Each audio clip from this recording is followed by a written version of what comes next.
తిరుమల శ్రీ వెంకటేశ్వర స్వామివారి బ్రహ్మోత్సవాల్లో 4వ రోజైన శనివారం ఉదయం శ్రీ మలయప్ప స్వామివారు ఉభయ దేవేరులతో కలిసి రాజమన్నార్ అలంకారంలో కల్పవృక్ష వాహనంపై భక్తులకు కటాక్షించారు.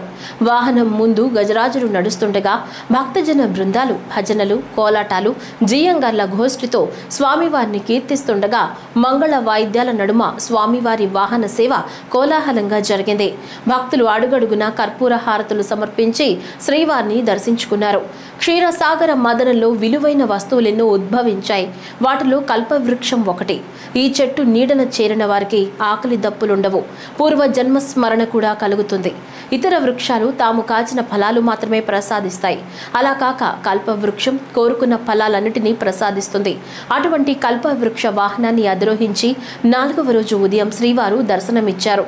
వాహన సేవలు Tirumala Shri Pedda Jeeyar Swami, Tirumala Shri Chinna Jeeyar Swami, TTD chairman B R Naidu, EO Anil Kumar Singhal, Rajya Sabha సభ్యులు వేమిరెడ్డి ప్రభాకర్ రెడ్డి, పలువురు బోర్డు సభ్యులు పాల్గొన్నారు.